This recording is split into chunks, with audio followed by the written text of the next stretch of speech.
ব্যানাসের উপস্থিত বন্ধুদের বিজয়ার প্রীতি, শুভেচ্ছা, ভালোবাসা জানাচ্ছি।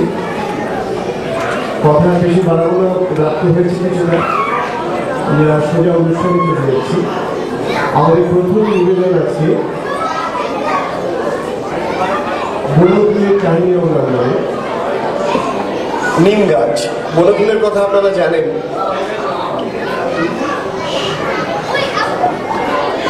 বনফুলের নাম ছিল ডক্টর বলাই চাঁদ মুখোপাধ্যায়। এটা বনফুলের ছদ্মনাম, এগুলো আপনারা জানেন। তিনি খুব ছোট গল্প লিখতেন। এটি একটি অত্যন্ত ছোট 10 লাইনের পোস্ট কার্ডে লেখা একটি গল্প থেকে এই নাটকটি আমরা করে নিয়েছি। আমাদের নাট্যরূপ দিয়েছেন অমল রায়। নাটক শুরুর আগে একটু কথা বলি।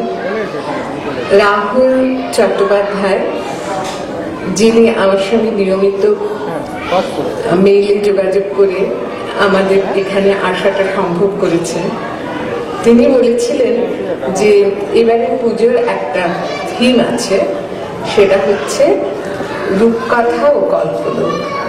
তা আমার মনে হয় শ্রুতি নাটক হিসেবে পরিবেশন করতে আমরা যেখানে আসছি, শ্রুতি নাটক তো বা রেডিও নাটক তো একসময় একটা কল্পলোকের রূপকথাই ছিল।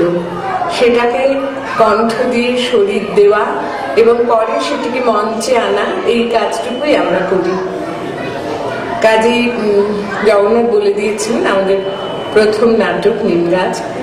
একটি খালি অনুরোধ, আমি জানি যে সম্ভব নয়, বাচ্চাদের সঙ্গে তো আমরা এই ব্যাপারটা নিয়ে কোনো কমিউনিকেট করতে পারি না, কিন্তু ওরা যখন ওই দূর দূর করে দৌড়ে যায় কিংবা মঞ্চে ছুটে পড়ে, তখন একটু কল্পলোক সৃষ্টি করতে অসুবিধে হয়।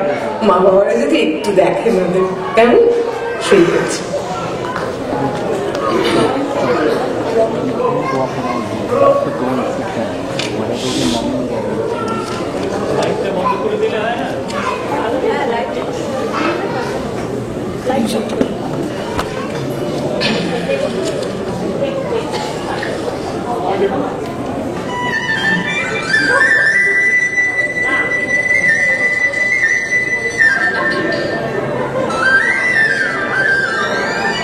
আমি একটি গল্প বলব।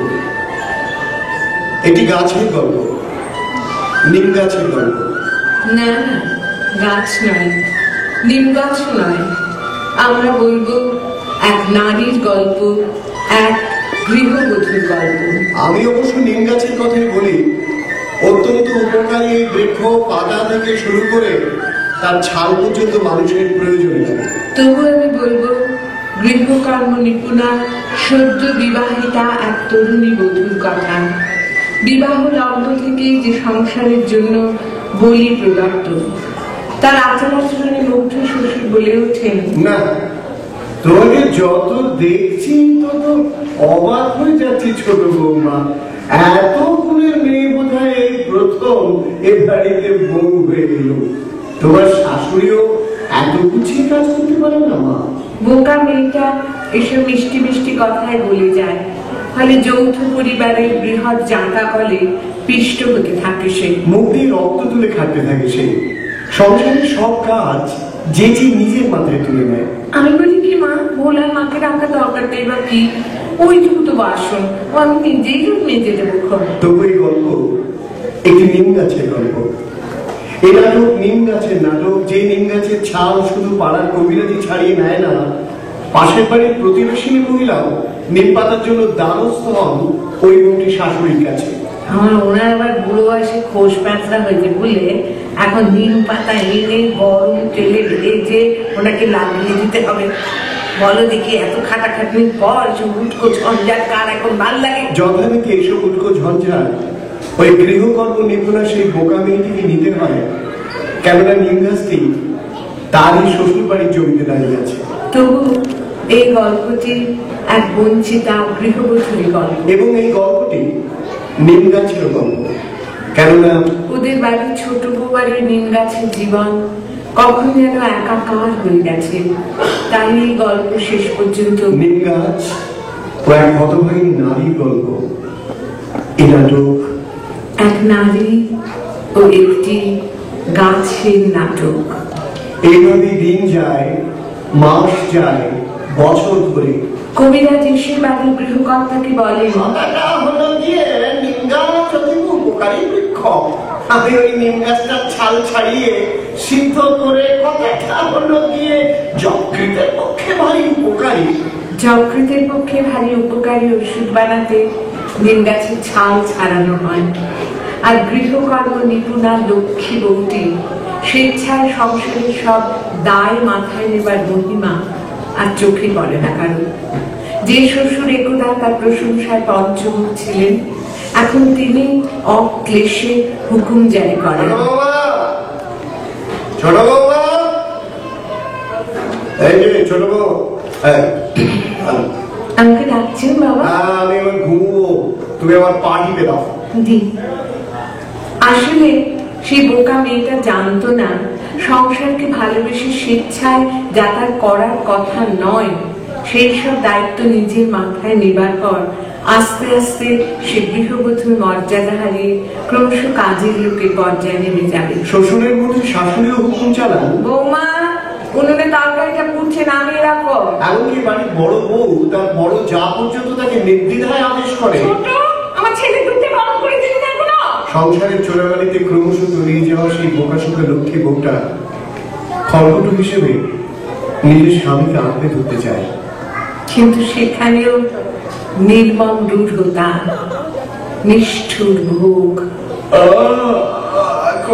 কি হলো কি? এগো সরে এসো। দেখো দেখো, জানলা দিয়ে দেখো কি সুন্দর জ্যোৎস্না উঠেছে। ওই নিম গাছটা নিম জ্যোৎস্নায় কেমন অপূর্ব হয়ে উঠেছে দেখো।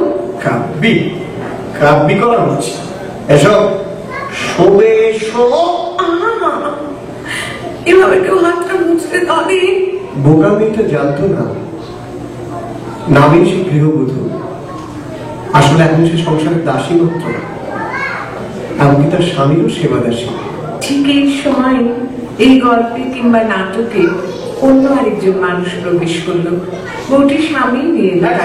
কোথায় গেলে? তাকে ধরে নিয়েছি দেখো। আরে তাড়াতাড়ি এসো না, শুধু আমার কলেজের বন্ধুই নয়, একজন মস্ত লোক, প্রচুর নাম না, বিরাট বড় কবি। কবি?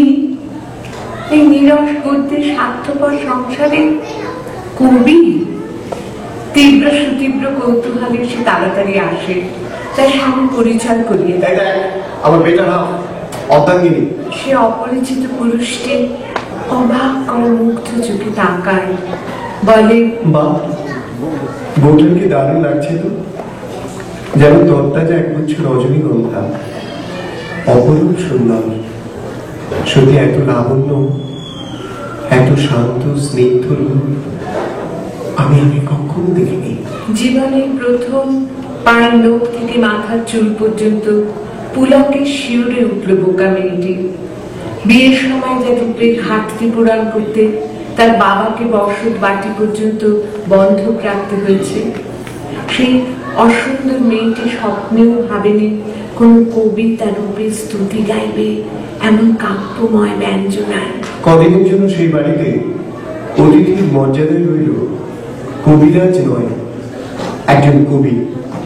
অবনী শহরে সকলের চোখের আড়ালে দেখা হয় একজন কবির সঙ্গে ওই বোকা মেয়েটি। এই যে কবি মশাই শুনছেন? বসুন না, একটু গল্প করি। হাতটা ছাড়ো। সরি, ভেরি সরি, আমার অন্যায় হয়ে গিয়েছে, ক্ষমা চাইছি। রাগ করলেন? না, আসলে কি হয়েছে জানেন তো, আপনাদের বাড়িতে এসে একটু প্রাণ খুলে গল্প গুজব করতে পারছি না তো ভালো করে। আপনার প্রতিদেবতা একটু এত ব্যস্ত যে ওর সঙ্গে আমি ঠিক মতো। ও রবিবার ছুটি, সেদিন ওর সঙ্গে গল্প করবে। রবিবার? দুষ, অদিন আমি ভাগ করি না। সে কি